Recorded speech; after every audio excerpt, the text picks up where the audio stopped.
All right. Hello, everyone. My name is Jennifer Wilson, and I am your guide here at Simple Scrapper.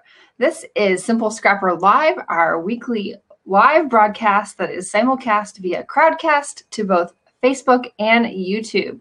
I want to give a warm welcome to everyone who is watching on Facebook and YouTube. Please do jump over to the Crowdcast link if you are watching live so that you can participate in the live chat and submit questions, because today is a special Q&A session. And also, if you are watching in the replay, I do want to encourage you as well to watch over on Crowdcast, because that will make sure that you find out about upcoming episodes of Simple Scrapper Live. I come to you every week at 1 p.m. Central here on Tuesdays to answer your questions and help guide you through the process of being a simple memory keeper in this day and age.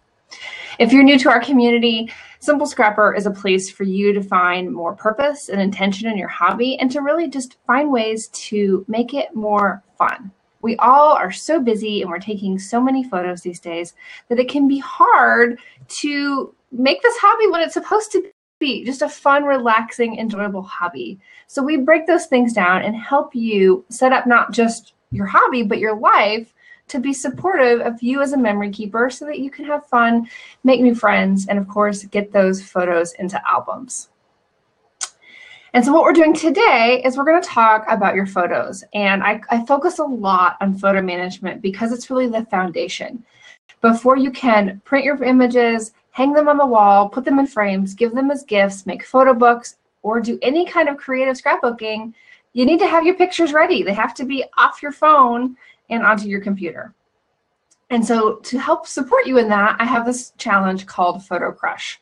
Photo Crush is a free 7-day workshop. It's a challenge for you to work through to really get your photo library under control. And I call it Photo Crush because I want you to fall in love with your photo library again. I want it to be a source of light in your life because we all treasure our memory so much. And that's one of the reasons why we consider ourselves memory keepers, because we love looking at the photos, we love reliving those moments, and we love celebrating those through whatever types of crafty additions we want to bring to that. And so Photo Crush is a starting point. You aren't going to completely overhaul your photo library in 7 days, but you will be surprised at how much you can accomplish when you sit down and focus and really get things centralized and streamlined and on the right path forward. And you'll feel so much less overwhelmed.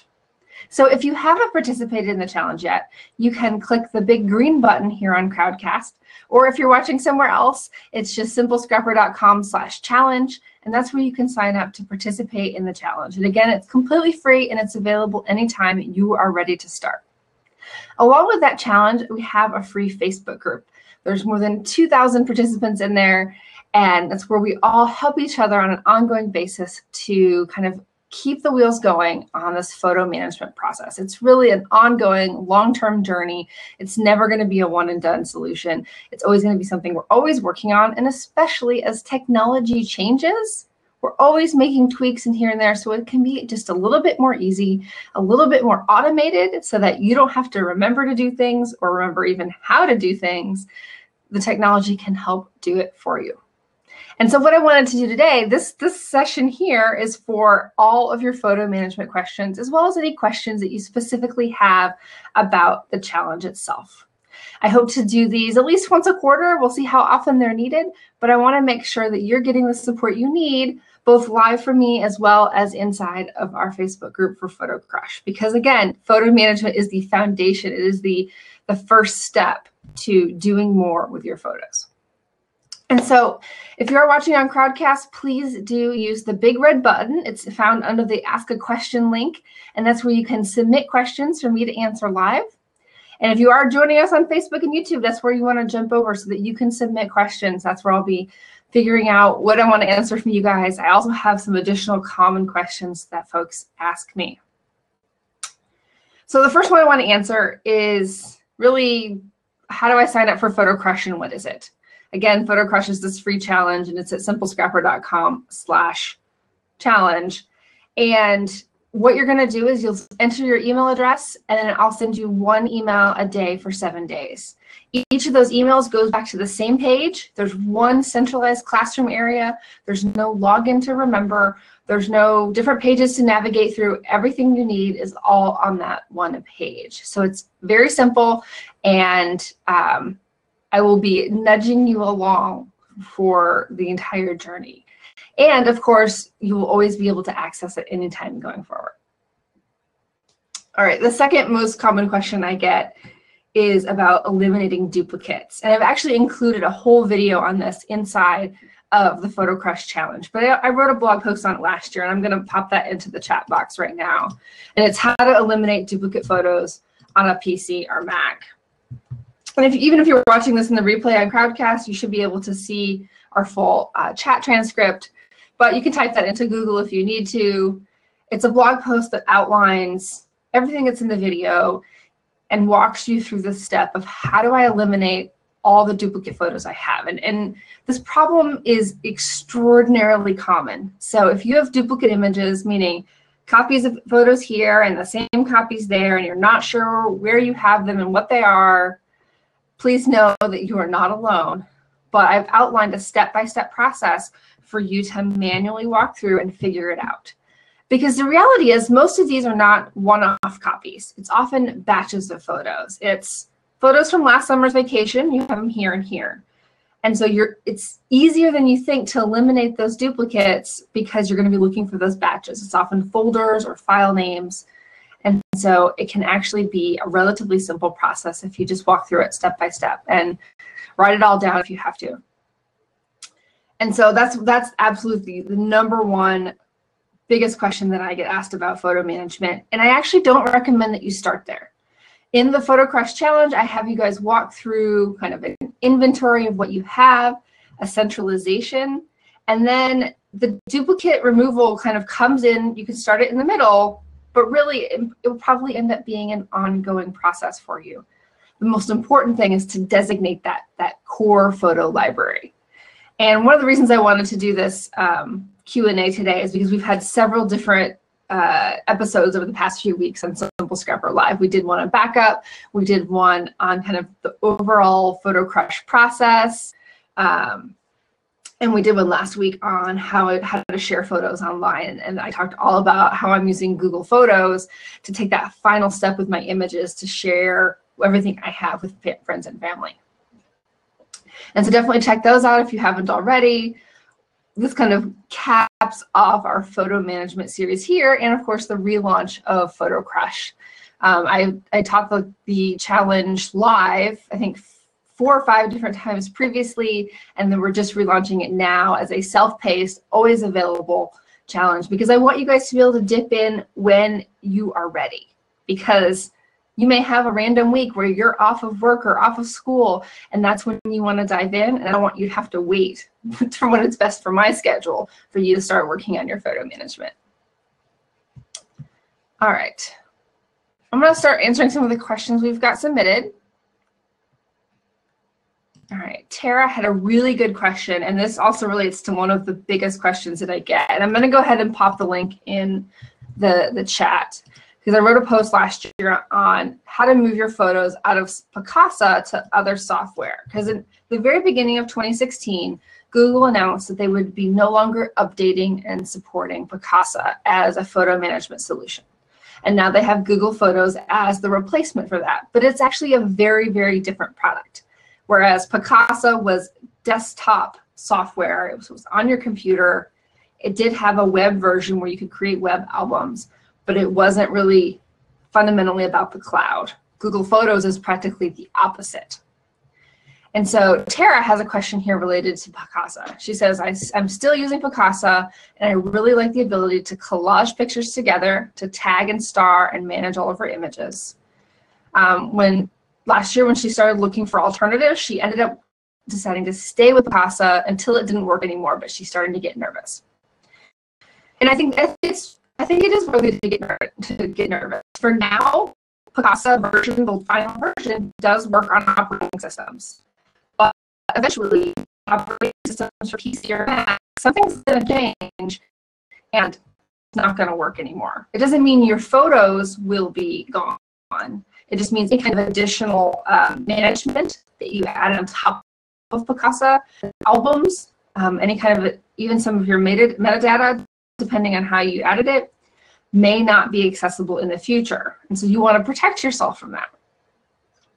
And so Tara's asking if we have any suggestions for photo management software that can tag, star, and collage, and that's enjoyable to use. And she says she knows Lightroom is the standard, but she hates to pay a monthly fee when Picasa was free. All right, so I do understand that about Lightroom. You're going to be paying at least $9.99 a month to get the photographer bundle of Lightroom and Photoshop. That's what I use, but I also, as part of my business pays for the software as part of my Creative Cloud membership. So I understand that that may not be feasible for everyone or even desirable, and Lightroom is a little bit more complicated. For some people, Google Photos is going to work because it can do the collaging, and there's so much automation that really makes it a safe solution. And I talked a little bit about that last week, and I talked about how I'm using it in conjunction with Lightroom. But I think for most people, what we found is that the most equivalent to Picasa is the organizer within Photoshop Elements. Now, it's not going to be free, but it is just a one-time purchase. And often you can even get really discounted, really good discounts at Costco and Sam's Club, and sometimes even on Amazon. And so that would be a one-time purchase. Those versions end up, I know some people who are still working with, PSE 6, and it works fine on their computer. I know Adobe, I'm not sure exactly what the sunsetting period is for updates, but they tend to update the older versions well into the future. So it's at least compatible with the operating systems. They're not upgrading features, they're just making sure they're stable. So the organizer within Photoshop Elements is probably your best bet because it can do the tagging and starring. Collaging, there's a lot of different ways you can do that, both on your computer and with apps or on the web. But the tagging and starring features are something that you might want to consider the organizer for. So I hope that's helpful. And if folks have other ideas, you can actually reply to comments directly in the Ask a Question feature. April pointed out that she actually uses both Lightroom and PSE Organizer. She uses Lightroom for her photos, and then she uses the organizer for her digital supplies. I'm actually using Lightroom for both, but that's because I'm only cataloging some of my digital supplies. It's just a really small fraction. So I can see having two different tools could be really handy. All right. So April's asking about Lightroom Mobile. She says she's really into Lightroom, as we just mentioned, but she likes to buy her software outright. She's not a fan of the subscriptions, but she may be ready to go so just to use the mobile features. So I actually left my phone in the other room, but what it does is whenever I take a photo and I use the native camera on my phone, you can use an app or the native camera, and I open Lightroom and it sucks in all my new photos. And once it does that, I can open Lightroom on my computer, and then all of my new photos are there.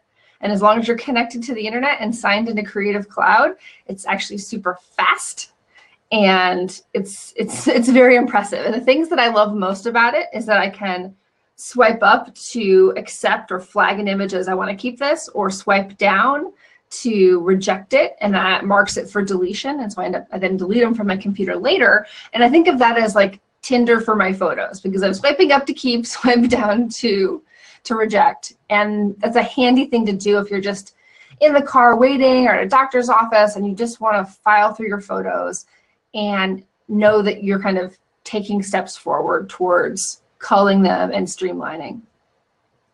You can also do some fairly sophisticated editing. They just changed the editing features to be really even more similar to Lightroom, with all of the same sliders that you have in Lightroom. The one thing they don't seem to do well at is sharpening. So if you tend to do more fine-grained sharpening, you'd still have to do Lightroom for that. There's even some spot correction tools now, and so it's pretty amazing what you can do on your phone. One thing that you can't do yet is tagging. Now, some people love tagging and do lots and lots of tagging, and some people don't. I do think that will eventually be a feature, and I know it is a very requested feature for the app version of Lightroom. And so I think eventually we'll see tagging. One other thing that I don't like about it right now is that there is a web version of Lightroom, and I think it's just at lightroom.adobe.com. And you sign into Creative Cloud, and you can see all of your photos that you have ever uploaded through the app on the web, and that's really nice. But if you want to see older photos, in order to sync those to the web, you have to create a collection in Lightroom, and it has to be a manual collection. It can't be a smart collection. Because I know what I'd like to do is make a smart collection to say, here's one for all of 2017, here's one for all of 2016, and have those automatically sync to the web. But that's not a feature yet. I have a feeling it'll eventually be coming, but for now there's some technical limitation behind it.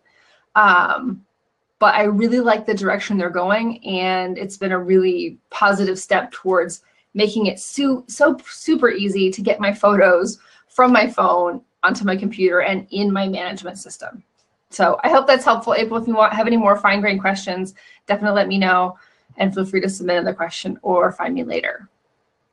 Oh, and she mentions it would skip the Dropbox step for her. That's the reason, that's what it did for me. I was using Dropbox camera upload before I was using Lightroom. I actually still use that for my husband's photos right now, but we kind of do that in batches. It doesn't seem to work to have him always signed into Dropbox, because he'll update his phone and then he'll get signed out. So we just kind of do it every month to quarter here and there. And he has other ways of backing up his photos as well. All right. So those are the questions I have submitted. Please do go ahead and submit questions via the red button under the Ask a Question link if you have anything else you want to ask me today.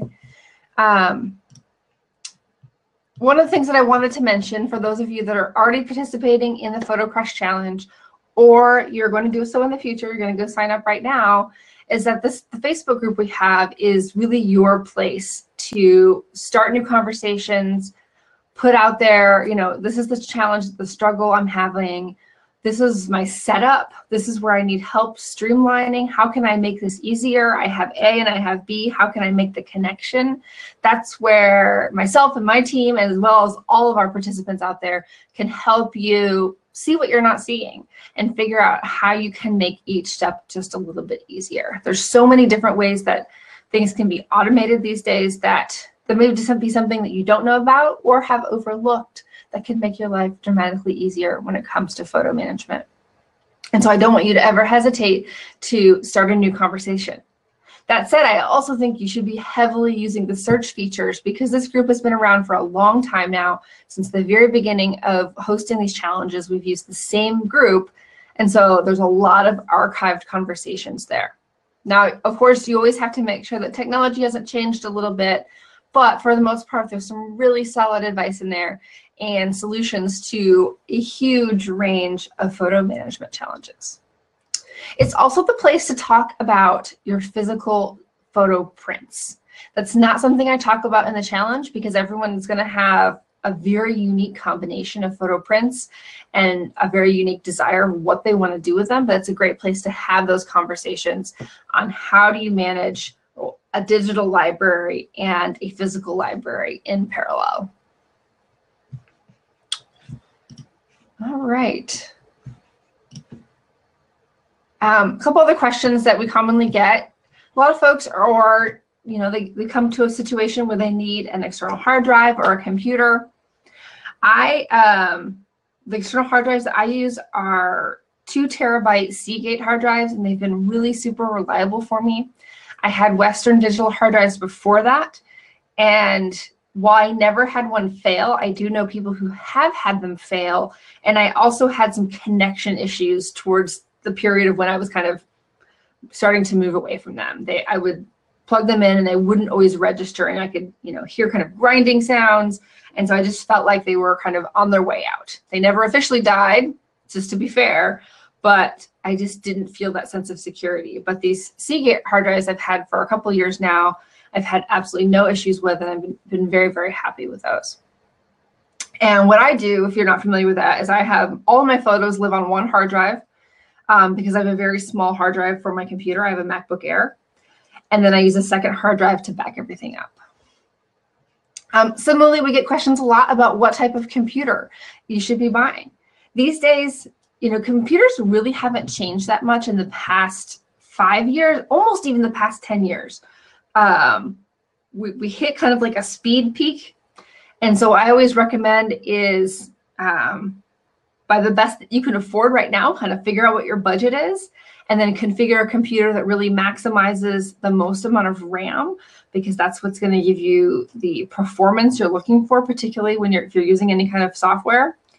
After that, to look for hard drive space so that you have plenty of room for all those photos. And then after that, to look at CPU speed, because today all the computers are really, really fast. And so you should just figure out what's the best that you can afford right now. And it's still going to be a good machine, especially if you're prioritizing the RAM first. I would never choose better CPU speed against sacrificing more RAM. All right. So one of the things that I wanted to tell you guys today is that, we're going back to school tomorrow. If you have a child in your life or you're a teacher and you're going back to school soon, this is a really good time to get all those summer photos in order, even if they're not perfect, but just kind of say, okay, here's all my summer photos and here's my plan of attack. And perhaps even more importantly, figure out what's your strategy going to be going forward. Even if nothing else is organized, what are you going to do going forward? What are your habits going to be so that you can manage your photos better, more streamlined going forward?